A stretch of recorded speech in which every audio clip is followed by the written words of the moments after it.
We want to cross over to Kisumu County, where we understand that the Cabinet Secretary for Agriculture Mwangi Kiunjuri is set to visit the area and also talk to farmers who are involved in the sugar business to just understand the state of the sector. You recall that a few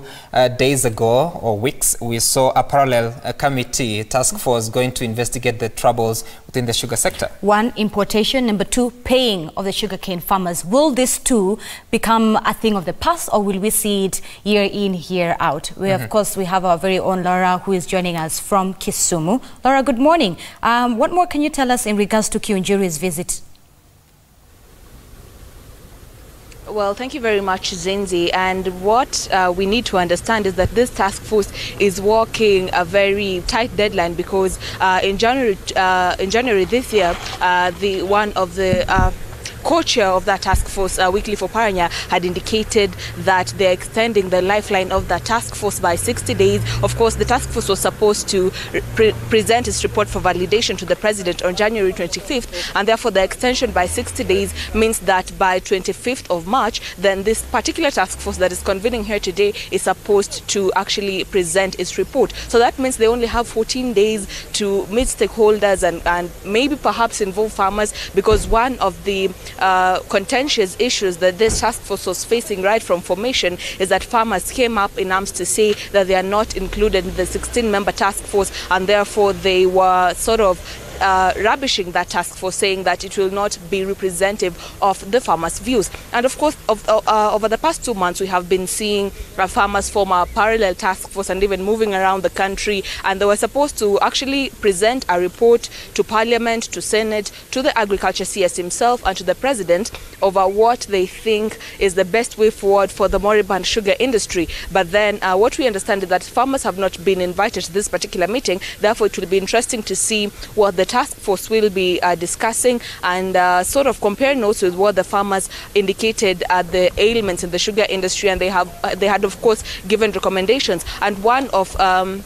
the most serious issue, or the bone of contention, was the inclusion of sugarcane in the Crop Acts 2013, which was prescribing zoning, which the government was indicating was one of the reasons why state millers failed, because of cane poaching, where sugar industries were coming up in areas designated to be providing sugarcane to any of the 5 millers of the state. So, of course, the farmers had indicated that zoning should be completely taken off the law and they should be allowed to practice in a free market, but then the government insisted that to revive state millers, then zoning has to be introduced to ensure that the 5 state millers have raw material to be crushing. So, of course, it will be interesting to see what this original task force, if I may call it, will be putting on the table. We understand that governors from the sugar belt, including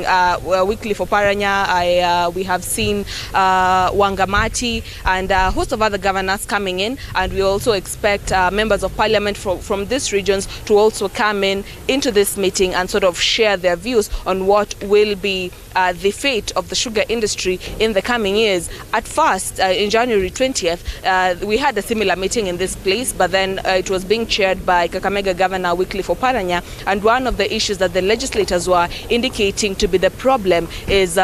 range from infrastructure and poor working conditions for farmers, in that as a farmer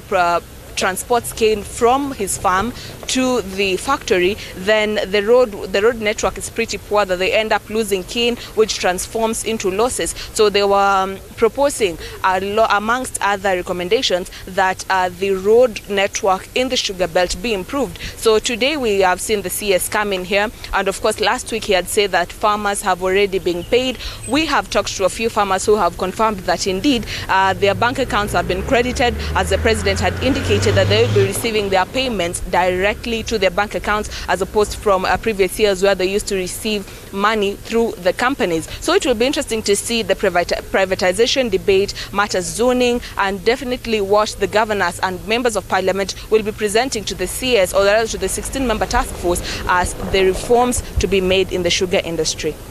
Just a quick one, Laura. So we have seen the parallel task force and, of course, the government task force. You've seen the Cabinet Secretary meeting with Raila Odinga a few days or weeks ago. How acceptable is the report by the government task force? Does it eventually now address all the concerns that the farmers had?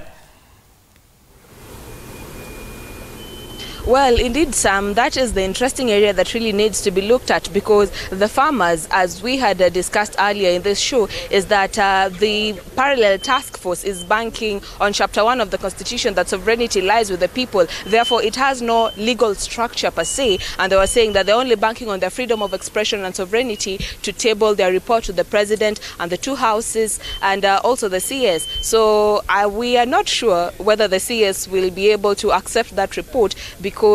reports have indicated that the CS had hinted that he will only be presenting to the president, and the only report that he will be recognizing is a report compiled by the 16-member task force. So it will be interesting to see where the farmers, or what the farmers will have to say concerning the recommendations that they have been moving around the country for the past 2 months